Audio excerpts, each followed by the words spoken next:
Pero bueno, yo creo que todos los que estamos aquí somos los que verdaderamente apoyamos esta causa de verdad, porque contra viento y marea hemos venido hasta aquí, así que muchísimas gracias por venir. Tenemos el privilegio de tener con nosotros hoy aquí a Leire Navaridas y a Esperanza Puente, que además, bueno, pues han hecho el gran esfuerzo de venir desde Madrid para compartir sus testimonios con todos nosotros. Leire Navaridas es fundadora de una asociación que tiene un poquito recorrido y que tenemos que apoyar, que se llama Amasube. Y Esperanza Puente es fundadora de Voz Posaborto y cofundadora de Red Madre. Las dos son grandes activistas a favor de los derechos de la mujer y de la defensa de la vida. Y nos van a contar sus testimonios porque ambas se enfrentaron en su momento a un embarazo imprevisto y posteriormente a un aborto con todas las secuelas que deja. Y nos quieren contar de primera mano cuál es la realidad del aborto, lo que nadie nos cuenta, lo que nadie nos dice y a qué realidad se enfrenta verdaderamente la mujer cuando va a abortar. Y bueno, pues la palabra es de ellas. Las dos fundaciones que tienen, tanto Amasube como Voz Posaborto, pues ayudan a mujeres de todo el mundo, porque luego os contará Esperanza que incluso contactan con ella mujeres de Australia, y ayudan a mujeres que han pasado por un aborto, les ayudan con el síndrome posaborto, nos explicarán en qué consiste, y ayudan también a rescatar vidas también, porque también ayudan a mujeres que todavía no se han llegado a enfrentar a un aborto y intentan ayudarlas para que sigan adelante con ese embarazo. Así que muchísimas gracias, Leire, muchísimas gracias, Esperanza, por venir hasta aquí, hasta esta tierra que os acoge con mucho cariño. Y además, Asturias es la comunidad autónoma con mayor número de abortos por habitante en España. Entonces es muy importante que nos formemos y que concienciemos a todo el mundo que la vida es un don, que cada vida es única, cada vida importa, y para eso están ellas aquí, que dedican sus vidas, nunca mejor dicho, a defender la vida de los más indefensos y los más débiles y vulnerables, que son los que están en el vientre de sus madres. Así que ya les dejo con Leire y con Esperanza, y vamos a empezar pues un poco que nos cuenten su testimonio, qué pasó cuando se enfrentaron a aquel embarazo imprevisto en aquel momento de sus vidas, qué fue por lo que tuvieron que pasar. Gracias. Buenas noches. Bueno, yo, como bien he dicho, soy Esperanza Puente. Llevo en esta lucha ya 20 años y nunca pensé dedicarme a esto. Para mí es muy importante, precisamente por la vivencia de mi vida, lo que viví, es muy importante que las mujeres y hombres, o que la ciudadanía, tenga la información completa, especialmente cuando una mujer se enfrenta a un embarazo inesperado, tenga todas las opciones encima de la mesa. ¿Por qué? Primero porque yo en su momento no lo tuve y a día de hoy se le sigue negando a la mujer. Hoy en día, cuando una mujer se enfrenta a un embarazo inesperado, la única opción que se le ofrece es el aborto, de manera rápida y cuanto antes mejor, cuanto menos piense mejor. De hecho, bueno, pues se ha sacado una ley para prohibirnos informar a las mujeres. En fin, la situación social está complicada, es una tarea muy ardua, porque a lo largo de los últimos 50 años lo que se ha conseguido es que el mal hacerlo muy bien. El defender el aborto lo han hecho muy bien y lo han hecho a través de leyes y a través del lenguaje, a través de una ideología que va disfrazada de libertad y de derecho. La realidad es que no solo no es un derecho, sino que además nos quita la libertad a las mujeres. Bueno, yo voy a comenzar diciendo que soy un pueblo pequeño de Castilla-La Mancha, donde con 18 años me enfrenté a un embarazo inesperado. Ahora tengo 57 años y hace pues eso, 37 años, tener un hijo sin casarte. Yo no me quise casar con el novio, con lo cual eso supuso, como se pueden imaginar las personas más adultas aquí, pues un hándicap muy importante para mí, porque si no te casabas es que eras cualquier cosa. A mí se me tipificó de todo, menos guapa, era de todo. Y viviendo en un pueblo, pues ni os lo imagináis.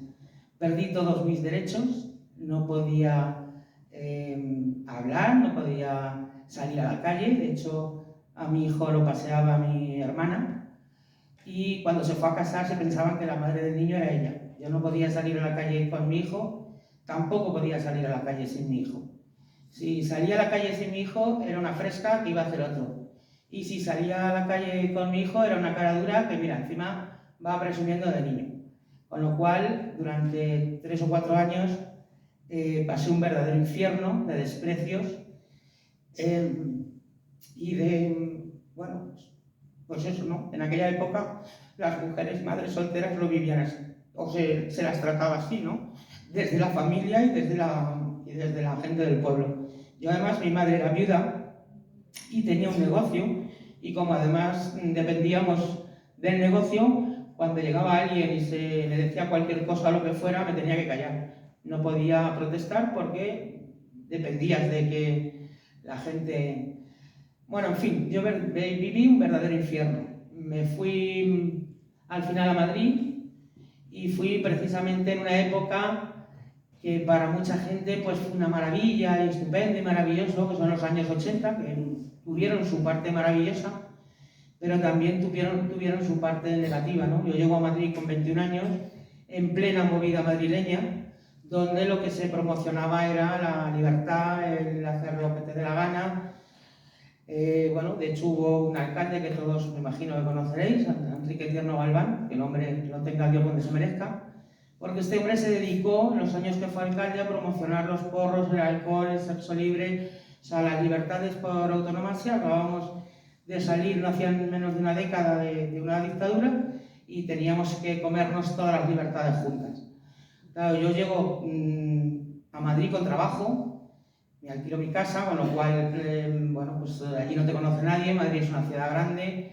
O sea, yo en mi pueblo, si iba hasta para ir a misa tenía que ir acompañada, porque no podía salir sola. Pues os podéis imaginar, cuando llego a Madrid en esa situación de libertad, por decirlo así, y en plena movida madrileña, bueno, pues entré como torete a puerta chiqueros. O sea, es una expresión taurina, pero entré a de huello, ¿no? A esa libertad. Pero eso supuso dos cosas importantes en mi vida. Yo trabajaba y criaba a mi hijo sola, tenía un buen trabajo en aquella época, y bueno, podía permitirme tener una canguro los fines de semana para yo poder salir a disfrutar de la libertad. Bastante infierno y bastante angustia había vivido en mi pueblo. Aquí no me conocía nadie, era una ciudad grande. Con los años descubres que los barrios son como los pueblos, ¿no? Pero bueno, eso lo descubres con los años. Pero en fin, el caso es que, como digo, entré pues a de huello. Yo con el tema del alcohol no tuve muchos problemas, porque solo me emborraché una vez en la vida y no me quedé recostada a repetir la operación, con lo cual no es que no bebiera nada, pero ya nunca más me volví a emborrachar. Con el tema de los porros lo vi de lejos, tuve suerte también, en ese sentido no caí por ese lado.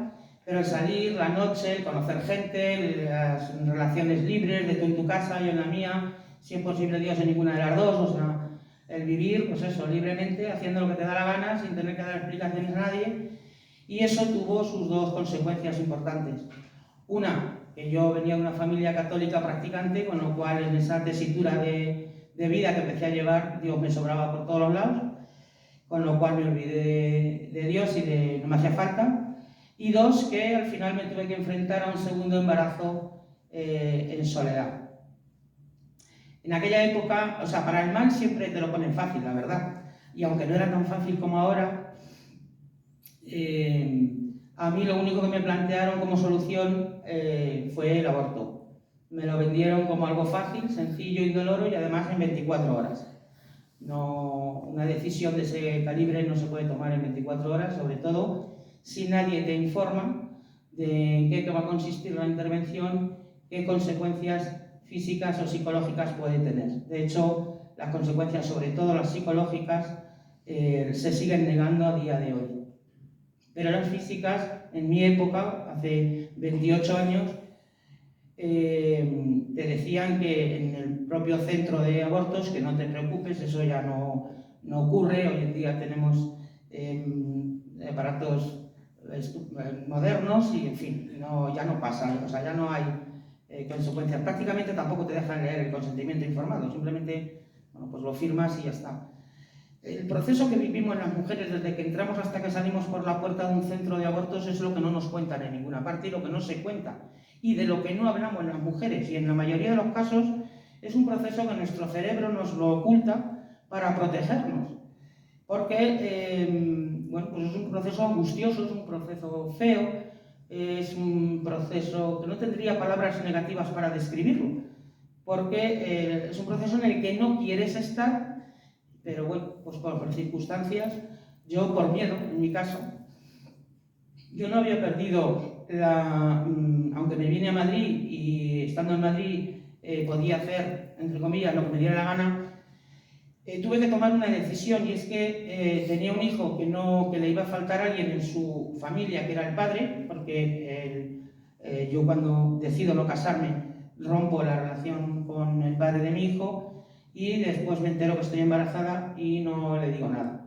De todos modos, aunque lo hubiera dicho, él al final volvió con una novia que tenía y se casó con ella, con lo cual yo decidí seguir mi camino, que hasta el día de hoy no me he arrepentido nunca. Creo que fue una decisión que tomé y en mi caso no me arrepiento de haberla tomado así. Para mi hijo tuvo también sus consecuencias, o sea, es que no es que yo tomara esa decisión y a mi hijo no le pasara nada, pero es verdad que bueno, pues él, una vez que volvió con su otra novia que tuvo y se casó con ella, yo ya no quise intervenir, pero la vida tiene lo que tiene, ¿no? Y al final en los pueblos, todo el mundo, sobre todo en los pueblos pequeños donde la gente se casa con los vecinos, los pueblos vecinos, o tienes, en fin, al final la mujer del padre de mi hijo resulta que era prima de mi cuñada, con lo cual todo el mundo se acabó enterando de que este hijo existía. Pero bueno, la realidad es que yo, cuando me enfrenté a esa decisión, mi mayor miedo era quién era la guapa que le decía a la familia que volvía a estar embarazada en soledad. Ya había pasado por un infierno y, de hecho, pues desde que me entero hasta que me ofrecen el aborto, vuelvo a vivir ese infierno que viví, ¿no? De desprecio y de humillaciones. Y no fui capaz, en mi caso, de decírselo a nadie. Y bueno, cuando me ofrecieron la solución, me agarré a ella como un clavo ardiendo y decidí abortar. En mi caso, las consecuencias fueron inmediatas, desde el minuto cero. Hay mujeres que van a abortar y después de abortar se sienten liberadas y bueno, siguen su camino aparentemente como si no hubiera pasado nada. Pero bueno, en el mío sí sufrí las consecuencias automáticamente. Mi vida cambió, porque ese es un hecho transversal en la vida de una mujer y por supuesto que le afecta, más consciente o menos consciente. Pero en mi caso, una de las cosas más graves que pude vivir es que mi hijo me perdió como madre, efectivamente hablando. O sea, yo no era incapaz de mirar a la cara a mi hijo y era incapaz de abrazarlo o de besarle. De hecho, bueno, pues acabé maltratando a mi hijo. Y es una de las razones por las que tuve que pedir ayuda psiquiátrica. Digo que mi vida cambió porque mi trabajo es de cara al público, pero una persona simpática, alegre, y de la noche a la mañana empiezo a estar triste, con alteraciones en el cambio de estado de ánimo. Ahora estoy aquí, ahora estoy aquí. A poquito que me decían algo, era una persona completamente irascible. Mis relaciones familiares cambiaron, porque además cambian. La forma de relacionarte con el resto del mundo te cambia a partir de ese momento. La forma de relacionarte con los hombres, la forma de relacionarte en el trabajo. En fin, las relaciones sociales cambian por completo y no cambian para bien. Y bueno, como digo, al final acabé pidiendo ayuda psiquiátrica porque la necesitaba, porque yo estaba ya que me subía por las paredes. Y un día mi madre, cuando yo tenía a mi hijo entre las manos y lo iba a estampar contra la pared, mi madre me lo quitó de las manos y me dijo: ¿qué te pasa? Hace mucho tiempo que no veo el brillo en tus ojos, no te conozco.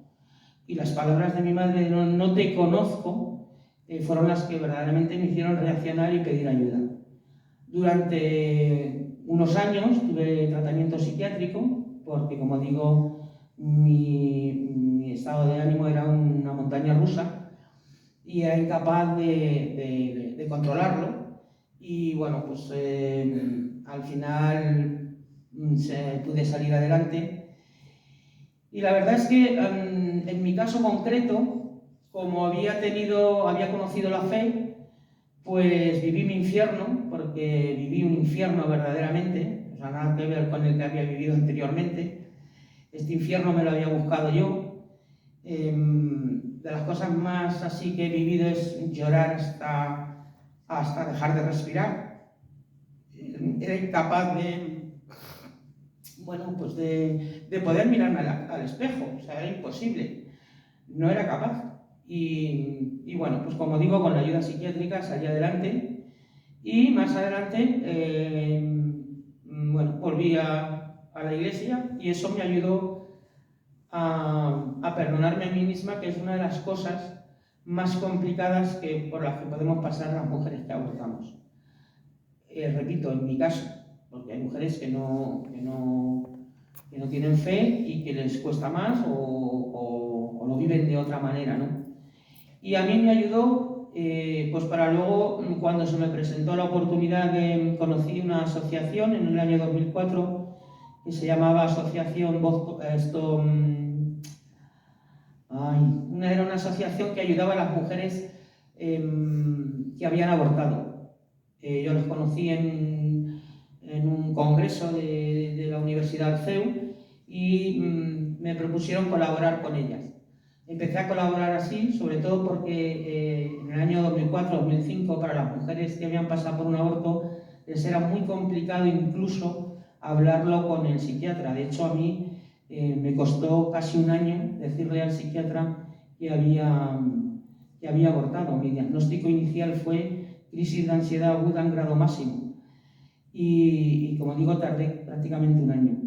A partir de ahí estuve un año y medio sin parar con esta asociación de víctimas del aborto, porque la realidad es que cuando no te dan información y te abocan al aborto como algo que no pasa nada y que no tiene consecuencias, al final la primera víctima es ese hijo que se muere, pero la siguiente víctima eres tú, porque uno no elige si no te ofrecen opciones. Cuando solo te ofrecen una única opción, no eliges nada, por muy libre que te creas a la hora de ir a tomar esa decisión, o sea, a la hora de ir a pasar por ese hecho, ¿no? Y a partir de ahí, pues nació la Fundación Red Madre, en la que me invitaron a participar de manera activa, y allí comencé pues a hacer lo que es la asistencia directa, de tratar mujeres que se enfrentan a embarazos inesperados, con dificultades que no saben qué hacer o que las obligan o presionan para abortar, que de eso hay mucho. El hecho de que haya una ley que permita el aborto como un derecho, lo que ha conseguido este tipo de leyes es que se genere toda una estructura de violencia social para abocar a la mujer al aborto, porque solo se le ofrece desde todos los ámbitos el aborto, desde el ámbito social, desde el ámbito médico, y ya si viene un niño con problemas ya ni os cuento. Desde aquel momento a lo que yo me dedico es a la atención de mujeres en riesgo de aborto y a atender mujeres y hombres que han pasado por uno o varios abortos provocados. Porque a la mujer se la abandona ante un embarazo inesperado desde las administraciones públicas. Solo hay entidades privadas sin ánimo de lucro como los Provida, que son los más antiguos, y luego hay pues como Fundación Red Madre, Fundación Vida, en fin, una serie de fundaciones que han ido naciendo a lo largo de los años. Pero la realidad es que desde las administraciones públicas se abandona a la mujer ante un embarazo inesperado porque solo se le ofrece una opción, y desde el ámbito médico, cuando una mujer se enfrenta a un embarazo inesperado, una de las preguntas que le hacen ¿es deseado o no es deseado? Bueno, los hijos, como todos sabemos, no piden venir. A veces vienen cuando uno no se lo espera, tanto si son planeados o no, en todo caso. Pero al indicar la palabra deseado o no deseado, pues es esta frase, cuando digo que el mal se ha hecho muy bien es porque una de las frases que han utilizado es embarazo no deseado. Y eso implica que la sociedad asuma, especialmente la mujer, que si es un embarazo no deseado, va a ser un hijo no querido, por lo tanto va a ser un hijo infeliz. Entonces, ¿para qué voy a tener un hijo que no quiero? Y no es verdad. Esa premisa es radicalmente falsa desde su inicio. Los embarazos inesperados no son hijos no queridos, porque de hecho una mujer cuando se entera que está embarazada, de manera natural siente una felicidad innata. Pero ¿qué ocurre? Que, como digo, en los últimos 40 o 50 años se nos ha vendido de una manera tal que esa felicidad es efímera, desaparece en un pispás. Ese niño se convierte en el enemigo público número 1, es su vida o la mía. Y si además ya nadie te da la enhorabuena y todo el mundo en tu entorno, desde la familia, médico, social, te dicen que abortes porque eres joven, estás estudiando y cómo vas a tener un hijo ahora. Eres adulta y puede venir mal, ya es el tercer hijo, ¿a dónde vas? O eres joven y te dicen, bueno, pues ya cuando estés asentada tendrás un hijo. Bueno, la realidad es que un aborto no soluciona ningún problema. Si tenemos problemas de dinero, no lo soluciona. Si tenemos problemas de pareja, no lo va a solucionar. Lo que hace un aborto es complicarnos la vida y mucho. Y nos abandonan durante el aborto. Porque en ese proceso, desde que tú entras hasta que sales, aun cuando vas acompañada, hay una parte en ese acompañamiento que se quedan los que te acompañan en la sala de espera y hay un tramo de todo ese proceso que tienes que hacer en la más absoluta soledad. Y en ese tramo, a veces miras hacia atrás, a los que se han quedado ahí atrás, y no entiendes cómo esos que se han quedado ahí, que es tu amiga, que es tu madre, que es tu novio, que te han dicho que te quieren, te están dejando ir hacia un punto en el que no quieres estar. Las mujeres no queremos abortar. No nos embarazamos para tener un bonito aborto. No hemos querido nunca. Ni queremos. Pero es verdad que a mí me han llegado a preguntar mujeres, ¿es que puedo no abortar? Porque como hay una ley y las leyes son pedagógicas, asumen que si se quedan embarazadas tienen que abortar. Pues mira, no tienes que abortar, no es una obligación. Puedes salir adelante con tu hijo. La realidad es que esta labor se está convirtiendo cada vez es más ardua porque una de las cosas que ha cambiado con el tema del aborto, el aborto ha existido desde que el mundo es mundo, no se ha inventado en el siglo XX y hoy qué descubrimiento hemos hecho de derechos para las mujeres. Desde que existe el mundo y desde que existe el ser humano ha existido el aborto. ¿Qué es lo que cambió a finales casi del siglo XX? En todo el mundo, y hoy en día más todavía, claro, porque cada vez son más países los que legalizan el aborto, los que liberalizan. La aceptación social de que abortas y no pasa nada. Eso sí que es lo que ha cambiado. Hasta los años 60 del siglo pasado, la sociedad, la gente, la mujer sabía que el aborto era intrínsecamente malo, que estaba mal, que hacía daño. Y con eso vivía el resto de su vida, porque ayudas tampoco había, claro, y tampoco se contaban a los cuatro vientos. Quiere decir que cuando una mujer pasaba por un aborto hace un siglo o dos, no se lo contaba a nadie, pero su infierno lo llevaba por dentro y era consciente de que había hecho algo mal. Hoy en día eso se ha perdido por dos razones, porque las sociedades están aceptando, primero, que cualquier conducta es válida, y segundo, que puedes abortar porque hay una ley que lo permite, que además me da derecho a ello y que no tiene consecuencias y que no pasa nada. Porque sobre las consecuencias, especialmente las psicológicas, se sigue diciendo que solo sufren esas que tienen fe, las católicas o las evangélicas. ¿La mujer moderna de hoy en día? No, esa no. Se aborta y sigue con su vida tan tranquila. Bueno, pues yo os digo que desde hace más de una década las mujeres que tratamos en Red Madre y en las instituciones pro vida son mujeres que prácticamente no han tenido transmisión de la fe, con lo cual no son y sufren tanto o más que la mujer que tiene fe. La mujer y el hombre, porque el hombre también tiene su posaborto. El hombre no se va de rositas en esto. Pero es verdad que el hombre es distinto a la mujer. Nosotras somos más emocionales. El hombre cuando no puede con algo lo aparca y tira para adelante. Pero eso no significa que no le afecte el haber perdido un hijo de esa manera. Tanto si quiere que la mujer aborte como si no quiere que la mujer aborte. O sea, no importa. Hay un hecho real y cierto, hay una certeza que tiene el hombre y la mujer, que es que cuando se embarazan, cuando el hombre embaraza a la mujer, ambos tienen la certeza de que están embarazados de alguien. No de una lechuga o de un perrito o vete tú a saber de qué. No. Esa certeza la tiene tanto la mujer como el hombre. Pero hay otra certeza absoluta que nadie nos puede quitar a las mujeres. Y es que cuando vamos a abortar, entramos dos y salimos uno. Y esa es una certeza que por mucho que tú corras un tupido velo y aparentemente no sufras y sigas con tu vida, o lo sufras, eso no te lo quita nadie. Y eso, antes o después, te va a pasar factura. Cuanto más tarde, peor. Yo atiendo mujeres que han abortado hace 25, 28, 30, 40 años. Y cuando el aborto se despierta, el posaborto se despierta tan tarde, se despierta con mucha virulencia. El sufrimiento es horroroso, porque la capacidad de esa mujer sobre experiencia de vida no tiene nada que ver a la etapa en la que vivió el aborto. Por lo tanto, la visión que tiene ahora de ese hecho de su vida es mucho más traumática y es mucho más doloroso. Y además se autolesionan mucho más porque se lo merecen.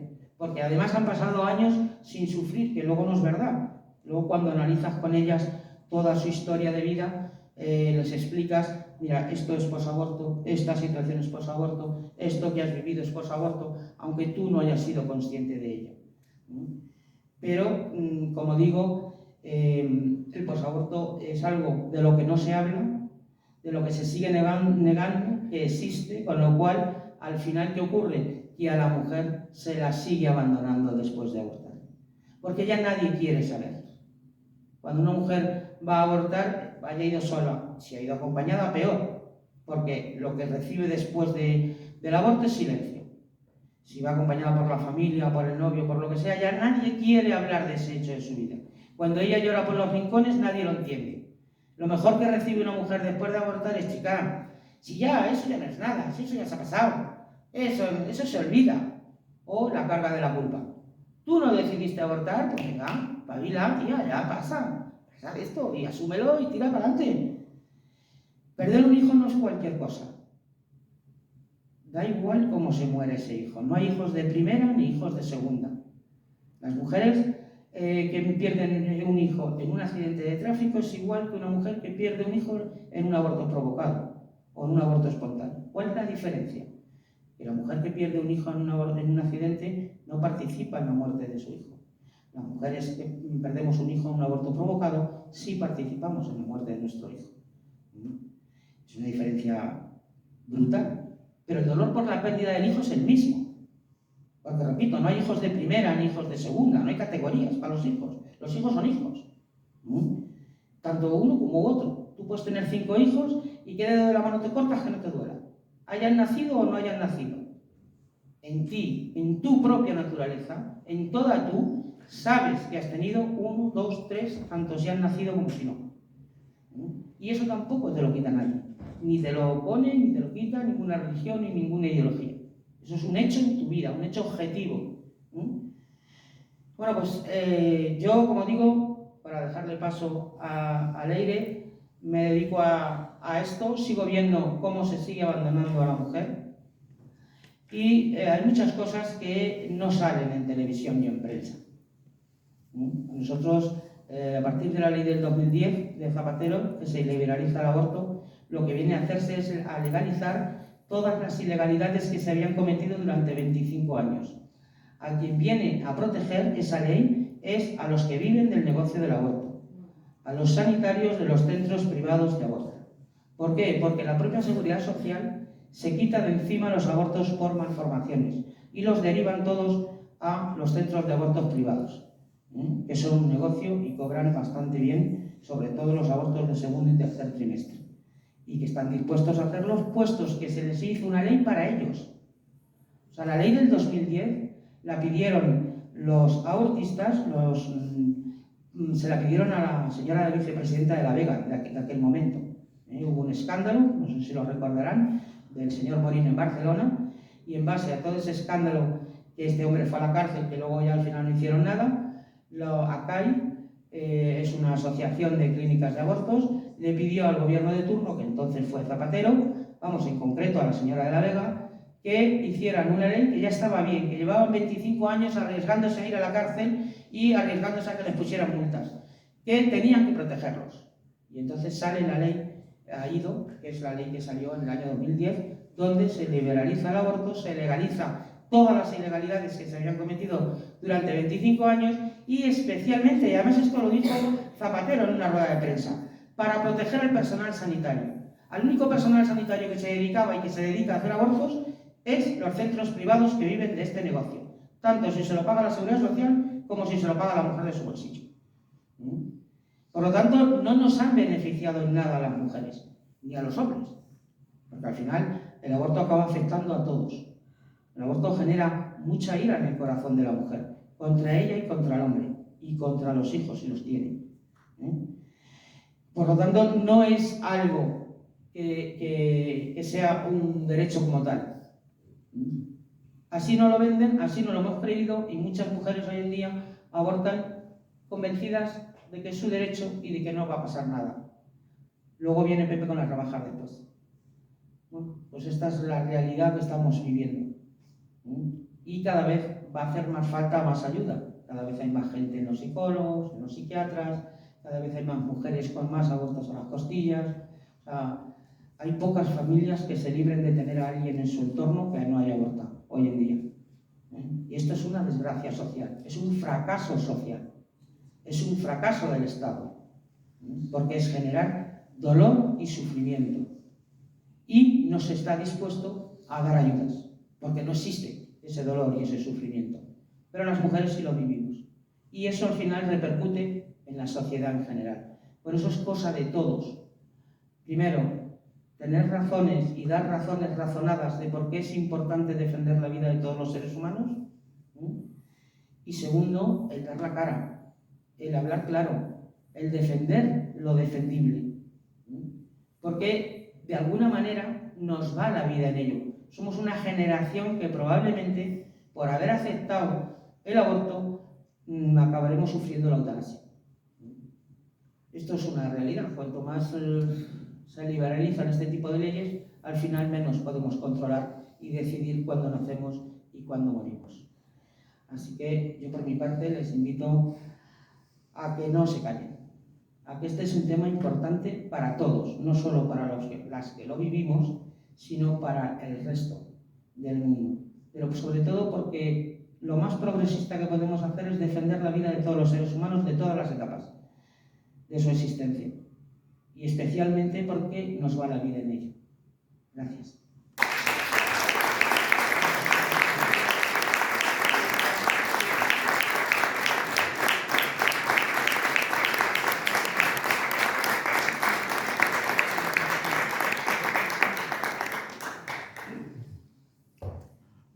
Me ha dejado la sala calentita. Bueno, pues como ha dicho Eva, yo soy Lorena Varidas. Yo en parte me identifico bastante, ¿no? Porque hay un denominador común de todas las mujeres que hemos pasado por un aborto provocado y lo reconocemos como un hecho traumático. Eso es porque hay otras mujeres que sabemos que han abortado y nos identificarían con nosotras. Por supuesto que hablando de legalizar y promover el aborto como algo positivo, viene como respuesta a haber primero demonizado la maternidad como tal. Entonces, claro, pues cuando escuchamos la historia de Esperanza, pues es increíble ver cómo una mujer es totalmente castigada y condenada como a estar encarcelada por el hecho de haber sido madre. Entonces, es importante para mí que se tenga en cuenta que se castiga a la mujer por haber sido madre frente al hombre que la ha dejado embarazada, que la sociedad parece que no responsabiliza en absoluto. Es una mujer embarazada, abandonada por el hombre que la ha quedado embarazada, y todo el foco, todo el castigo y toda la condena se centra en la mujer. En mi caso, pues yo he sido primero víctima de esa idea de que por supuesto que la maternidad es un lastre, es una condena, es un castigo. Y con esa idea pues sales al mundo de adolescente, y junto con esa idea de que la maternidad o el embarazo es lo peor que le puede pasar a una mujer, te enfrentas pues a una sexualidad, en mi caso, pues súper desordenada, porque también me habían colocado muy de base que del hombre no te puedes fiar para nada porque lo único que quiere es tu cuerpo. Entonces dices, ostras, ¿y yo cómo me relaciono con el hombre? Pues entonces yo entré en lo que yo pensaba que era feminismo, pero es una guerra de género, que es de pensar que si esto va de morir o matar, pues como no quiero morir, pues voy a matar. Entonces, en el momento en el que yo fui un poco dueña de mi sexualidad, pues lo que hice fue utilizarlo pues como para destrozar corazones, porque yo ya había llegado a la teoría de que hay mujeres que se enamoran y las que no, y yo era de las que no se enamoraba. Entonces, para mí lo de la relación estable, amorosa, romántica, estaba como totalmente prohibido e inaccesible. Entonces solo me quedaba la otra, la de la guerra. ¿Y qué pasa? Que cuando ya llevas muchos corazones destrozados, pues también viene, aunque sea de forma muy oculta, la conciencia a decirte que eso está muy mal. Y de forma inconsciente, pues buscas el castigo. En mi caso, el castigo fue buscarme una pareja súper misógina, que me despreciara, que me hiciera sentir lo peor. Entonces, con eso ya iba recibiendo el castigo que yo me merecía. Y cuando ya de eso me harté y ya había recibido como suficiente, pues salió un poquito de amor propio, un poquito de orgullo, y me quise salir de esa relación. Y la forma que tuve de salirme es pues enganchándome con otro hombre, con la idea de que posiblemente sí podría tener esa oportunidad de amor romántico que toda niña, cuando tiene un poco de fantasía, pues puede imaginarse. Y había un poco de eso, pero había un poco de lo otro, que era pues que yo estaba súper hecha polvo y él pues también. Entonces, en la medida que podíamos, pues vivíamos cierta ilusión, y en la medida que no podíamos, pues nos enfrentábamos cada uno al bicho del otro. Y entonces pues empezaba el odio, los celos, el maltrato y demás. Finalmente, bueno, pues como esto me pilla en Australia, no os voy a contar muchos. Podéis ver mi historia, está así como más detallada en YouTube, entonces tampoco voy a dedicarme a los detalles. El caso es que cuando finalmente yo sí que apuesto por esa relación, es más, decidimos en Australia casarnos para venir a España, eso sí era por papeles, porque yo dejaba clarísimo a mis amigas que yo no había caído en esa ñoñería romántica, porque a mí se me había prohibido el romanticismo, el rosa y el brilli-brilli, y yo pues lo había aceptado, y entonces pues nada de eso podía formar parte de mi vida, pero he de reconocer que el día de la boda, con los amigos y demás, pues fue bonito y me llegué hasta a ilusionar con esa idea, ¿no? De ¿y si es posible el amor verdadero con el hombre? Lo que pasa que, bueno, pues acabamos en Macao, que curiosamente es, pues como yo creo que de los sitios más oscuros que hay en la faz de la Tierra, porque en una pequeña isla al lado de Hong Kong se concentra como lo más tóxico que pueda haber, que es ludopatía, mujeres prostituidas, alcohol, supongo que también drogas, en un sitio que te lleva, ¿no?, a todo eso tóxico, y yo acompañando al que ya era mi marido, un trabajo que le había salido ahí, y yo estaba de mujer florero y pasándolo mal porque nosotros estábamos en una gran crisis, hasta tal punto que yo me llegué a ir con la maleta que tenía del hotel a casa de una chica que había conocido en una fiesta, separándome del que era mi marido. Pero cuando estás muy hecha polvo y tienes una ilusión y crees que te mereces poco, pues a nada que me vino así un poco conciliador, pues yo ya volví, y como yo había aprendido que la sexualidad sirve para conseguir cosas, pues lo que hice con mi sexualidad fue como, bueno, vamos a ver si con ella arreglamos esta mala relación.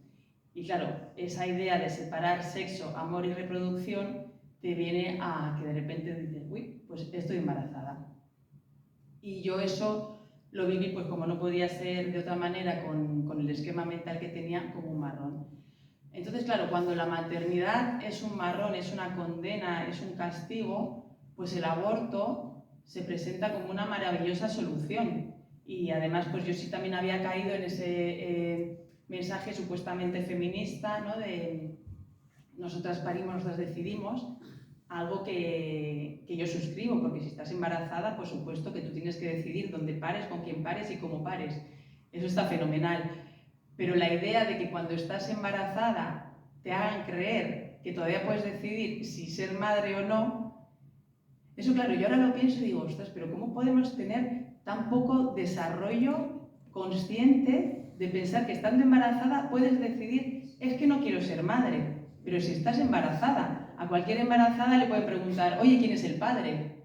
Y puede haber padre sin madre. Entonces se separa la maternidad del embarazo, se separa la vida que viene de tu hijo del propio embarazo. O sea, hay como una disociación increíble que empieza primero de disociar sexo, amor y reproducción. Nos creemos que podemos tener sexo sin amor, que podemos tener sexo sin reproducción, como si nosotros tuviéramos el poder como seres humanos de separar eso, cuando el propio diseño de la mujer y del hombre viene para que eso vaya todo unido. Y entonces, pues cuando el aborto es esa solución que viene a quitarte el marronazo de encima sin ningún tipo de secuela, y encima en mi caso pues también es muy representativo que yo desde Macao llamé de todas, bueno, de mi familia a nadie, y del círculo de amigas que tenía a la que yo sabía que estaba relacionada con un hombre que tenía una clínica que yo sabía que practicaba abortos. Pues el comodín del público fue a ella. Y cuando ella, que yo sé que con toda su buena intención, me dijo, no te preocupes, esto vamos donde tú sabes y te lo arregla en un momento, es que oyes lo que quieres oír, que es esa magia, esa fantasía que viene a resolver de un plumazo ese marronazo en el que te has visto metida, en el que te ves metida. Entonces yo volví a mi ciudad, Donosti, ya con la idea...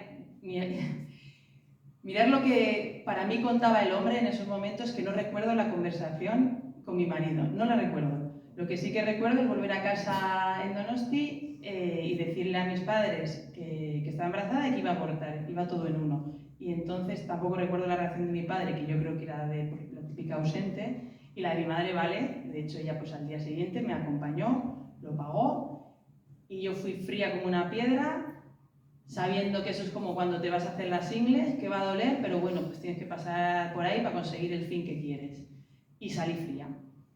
Y como dice Esperanza, pues una no es consciente, pero si yo veo fotos del viaje siguiente que hicimos pasadas unas semanas del aborto a celebrar esa ceremonia con toda mi familia y la de él, pues yo soy un cadáver andante, estoy en los huesos, estoy blanca y nadie me pregunta qué me pasa.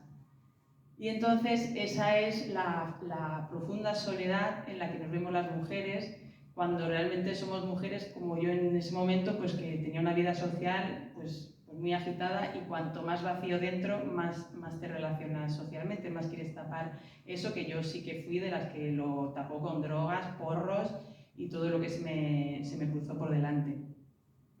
Entonces tuve la suerte de, ya afincados en Madrid, por entonces mi marido y yo, de saber que los vértigos que me venían dando desde la universidad, aunque me los habían achacado a una cosa física, pues que eran psicológicos, y ahí empecé con un terapeuta. Y bueno, pues ahí empecé lo típico que vas y dices, no, si yo estoy muy bien, mi vida está muy bien, todo perfecto, pero tengo un vértigo, y el otro, claro, apenas empezó a rascar, me iba a decir, tú estás más sola que la una. Y bueno, pues entonces le tuve que contar pues mis verdades, y entre ellas pues había infidelidades con mi pareja, y entonces él me dijo que si yo quería una relación de verdad, porque la verdad tenía que salir. Y como él era latinoamericano y está esta cosa de la maté porque era mía, pues él se preocupó por mí y me dijo, bueno, aquí tienes mi teléfono, cualquier cosa me llamas. Y yo al día siguiente le llamé diciéndole que ya le había dicho, porque yo a mi marido le dije que había sido infiel y que estaba embarazada todo en uno. Y me volví a enfrentar a otro embarazo y otra vez un marrón. Lo que pasa es que en otra de mis teorías pues era que la mujer venimos al mundo con un cartucho de aborto y yo ya había gastado el mío. Entonces ya me veía sin salida, porque yo siempre había tenido ilusión de ser madre y decía que si vuelvo a abortar me destrozo el aparato reproductor. Eso ya como que la intuición me lo decía. Pero a la vez la idea de tener el hijo es que era inconcebible, es que era como pues esa condena. Pero cuando se lo conté al terapeuta por teléfono, que me dio la enhorabuena y yo dije, este hombre no se entera de nada, cuando él me vio mi reacción, él pensó, pues esta no se entera tampoco de nada. Y entonces fui a consulta con mi marido, con mi exmarido, pues él me dijo, o sea, primero me hizo entrar en conciencia que cuando estás embarazada, pues lo que llevas dentro es la vida de tu hijo. Y lo segundo, pues mirándome a los ojos, me dijo, Leire, deja de destruir y ponte a construir. Y yo ahí fue como que le di sentido a toda mi vida de destrucción, porque o me había dejado destruir o había destruido, y de repente se me presentaba como esa alternativa y salí súper ilusionada. Entonces se ve cómo realmente el concepto que puedas tener de maternidad y el saber que cuentas, al menos en mi caso, con una persona que ves que está comprometida contigo para lo bueno, para lo malo, de noche, de día, pues ya puede ser suficiente para conectarte con esa ilusión, y con esa ilusión ya tienes una fuerza que ya no puede nada contigo. Porque yo seguía teniendo la misma relación mala, yo seguía teniendo un trabajo precario, seguía teniendo como muchas cosas que no formaban en ese plan ideal, ¿no? de una pareja perfecta, mucho dinero, y es ahí entonces donde el niño encaja. Sin embargo, pues yo me ilusioné un montón, pero uno de los efectos que no cuentan del aborto provocado es que te genera siguientes abortos, y yo perdí a mi segundo hijo al tercer mes de embarazo. Entonces, bueno, pues dicho esto, ya empezamos a ponerle como las cosas el sentido que tienen. Entonces, el primero es que... ¿Qué tiempo tenemos? Bueno, 8:30. Vale. Bueno, el aborto es una intervención violenta del embarazo.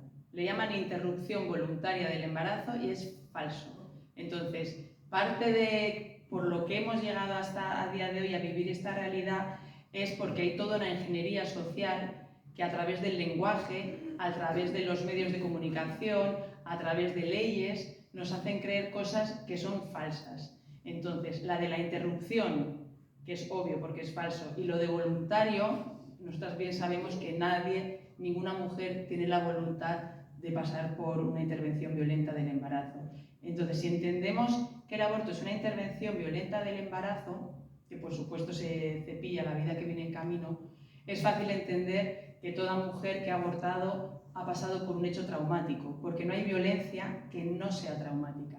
Eso lo tenemos todo clarísimo cuando hay una violación sexual. Todos sabemos que esa mujer ha quedado traumatizada. Luego puede haber más gravedad o menos si ha sido violada por un familiar, la edad de la violación y demás.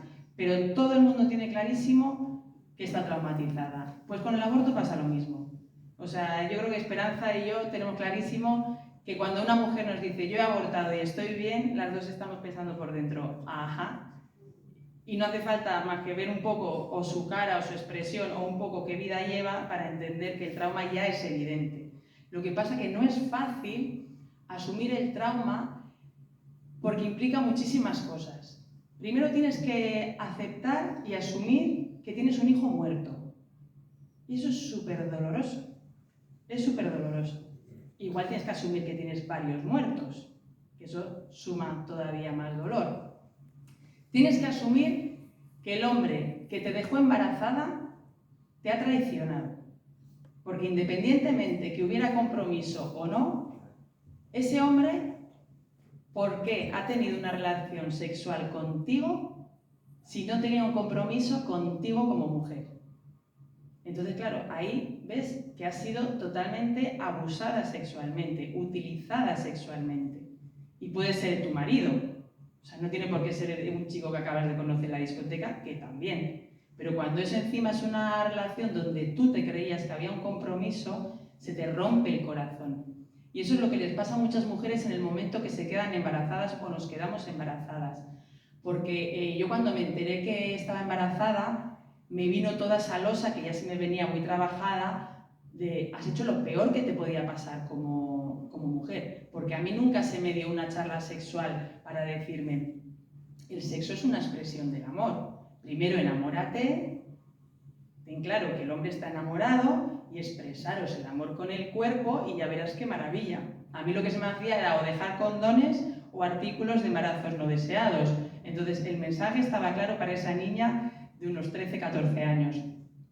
Pero si yo en el momento en el que sabía que vino ese test de embarazo, el padre de mi hija, el hombre que me había dejado embarazada, me hubiera presentado una película de amor, de ilusión, de protección, de compromiso, de entrega, a mí me hubiera roto los esquemas y hubiera dicho, pero tú ¿por qué me haces una fiesta? Si esto es un drama. Y el otro hubiera dicho, pero ¿cómo un drama? ¿Un hijo tuyo? ¿Qué cosa más maravillosa? O sea, ¿qué más le puedo pedir a la vida? Yo te amo a ti y me estás dando algo que puede ser como una reproducción.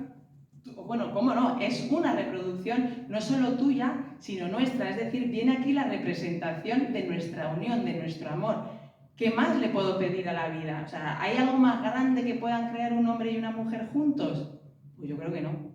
Entonces, claro, eso no lo vivimos las mujeres que finalmente nos vemos abocadas al aborto. Vivimos que el hombre que está ahí te dice lo que tú quieras.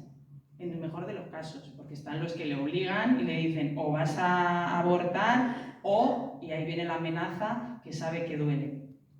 Pero los que dicen yo respeto tu decisión, que se podría decir, ay, qué hombre más feminista, qué hombre tan entregado, tan respetuoso, ¿no?, con la decisión de la mujer. Una mierda, te está diciendo sutilmente, yo paso de ti, paso de lo que tienes dentro y esto es solo cosa tuya. Entonces, si quieres tenerlo, vas a estar sola con él y si no quieres tenerlo, el trauma te lo vas a llevar tú. ¿A mí qué me cuentas? Esto es cosa de las mujeres. Los hombres solo plantamos la semilla, luego ya lo que hagáis con ello es cosa vuestra. Entonces, claro, ya es un modelo súper disfuncional que a nosotras nos deja totalmente rotas, seamos conscientes o no. Porque yo en mi caso, como iba de dura y de que el hombre yo no lo necesito para nada, pues ahí estaba esa carga. Entonces, con todo eso, claro, cuando decides abortar, porque también está esa idea, ¿no?, del amasijillo de células, como dice Esperanza, nos prohíben la información, entonces van de feministas, puede haber algo más paternalista que prohibirte la información y decirte haz esto que es bueno para ti sin informarte. Porque cuando te vas no sé, si te detectan un cáncer de pulmón, yo creo que te pueden enseñar el tumor, te dicen, mira, aquí lo tienes, este es el tamaño, los riesgos de la intervención son estas, el anestesiólogo te dice, bueno, pues es que hasta tu vida corre peligro solo con la anestesia, o sea, te informan. A mí luego me han quitado un quiste en el ovario y aunque me malinformaron también, sí que hubo muchísima más información.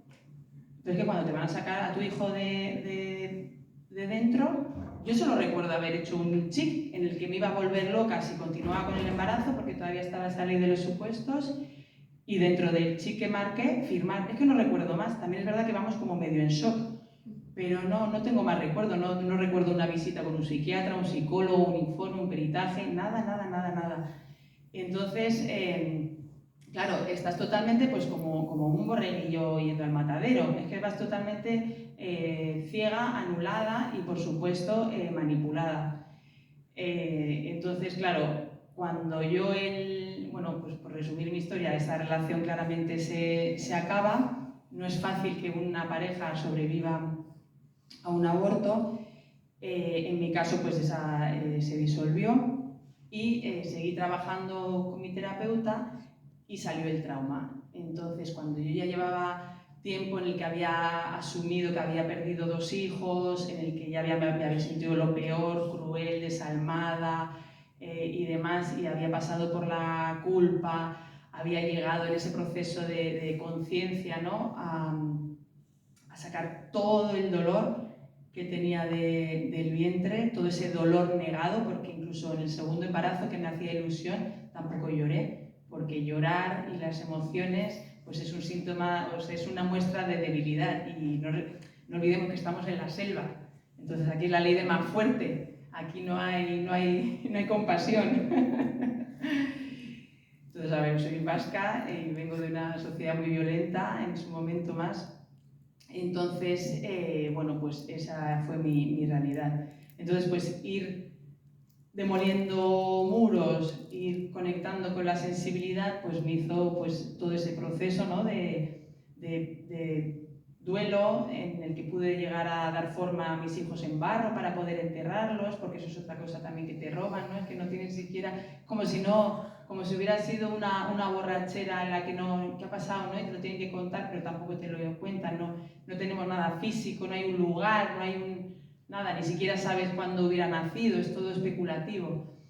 Pues lo que me pasó es que el 8M del 2018, ya sí, enamorada de un hombre de verdad que me regaló eso que sabía que tanta ilusión me hacía, que era un hijo vivo, y con mi tercer hijo en la mochilita, súper ilusionada, pues fui al 8M, porque yo me considero feminista, porque vamos, yo lucho completamente por la igualdad de la mujer con respecto al hombre, y no me gusta la discriminación social que hay hacia la mujer por el hecho de ser mujer, pero es que más aún por el hecho de ser madre. Porque si ya hemos podido tener mucha discriminación por ser mujeres, cuando ya eres madre ya la discriminación es total. Pero claro, con lo que te encuentras es con lo que ya no te identificas, ¿no? Que esos carteles, ¿no? De aborto, aborto libre, aborto seguro. Y yo con lo del aborto seguro lo digo siempre clarísimo. Lo único seguro en el aborto es que va a haber dos víctimas, la de la vida que viene en camino y la de la madre. Y entendiendo que el aborto es una intervención violenta del embarazo, pues no puede ser feminista porque destroza y traumatiza a la mujer.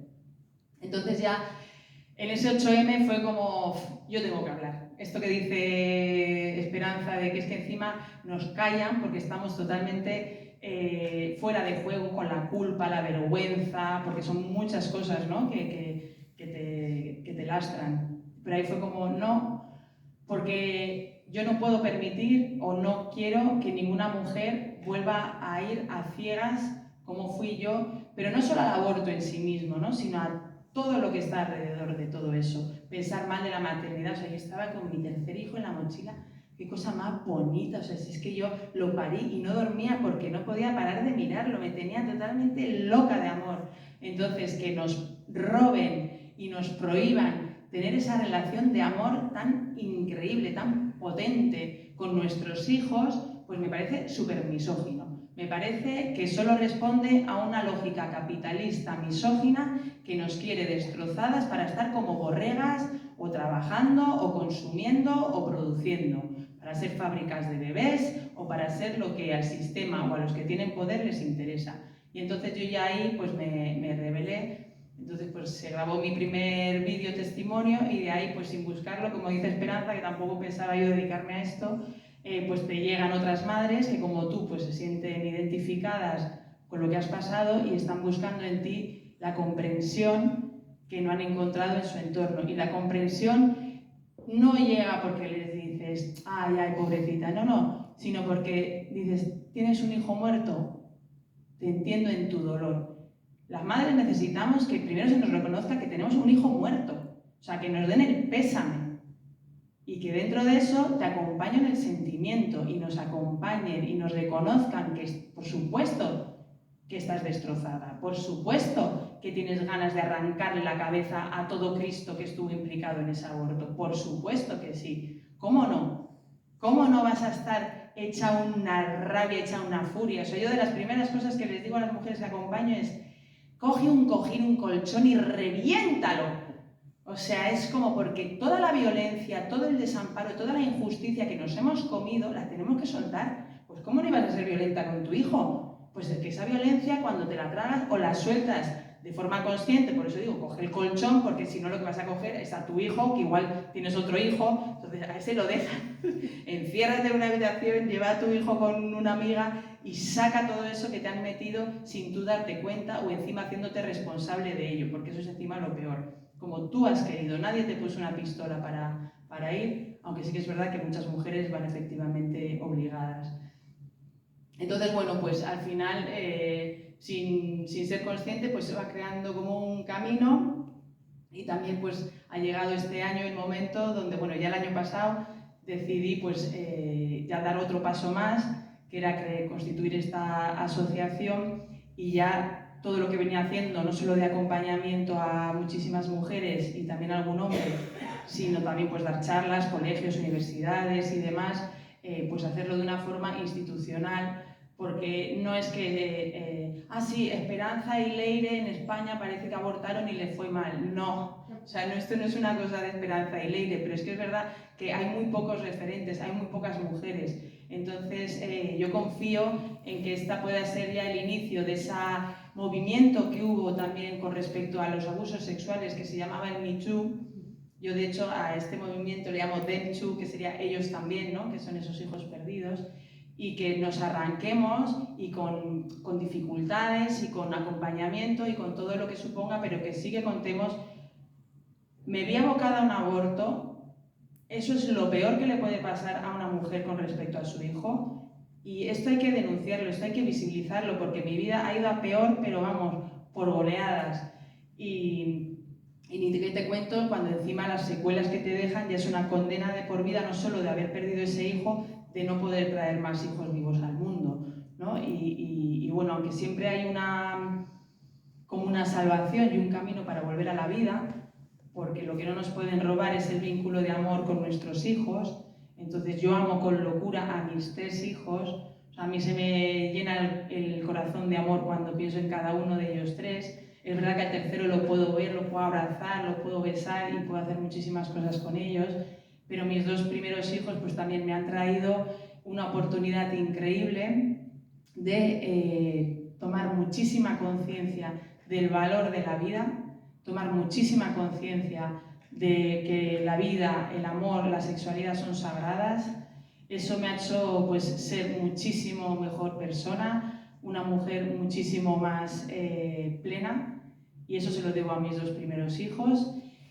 Y bueno, y también por supuesto lo tengo que reconocer a mí y toda la ayuda del entorno que me hizo pues volver a la luz, también al padre de mi tercer hijo, que es un hombre que me ha venido a mostrar que efectivamente el hombre ama igual que la mujer, y que cuando el hombre ama, pues ama a la mujer y todo fruto de ella, y como no, pues por supuesto los hijos. Entonces, bueno, pues como decía ella, la labor que hacemos es muy necesaria, y a la vez contamos pues con medios muy escasos, muy limitados, con lo cual pues todo lo que sume pues es súper bienvenido, porque dicen 100.000 abortos al año solo en España, sabemos que son más, entonces pues eso nos da un poco de perspectiva de la magnitud que tiene este drama social que vivimos y que no queremos pues para las siguientes generaciones.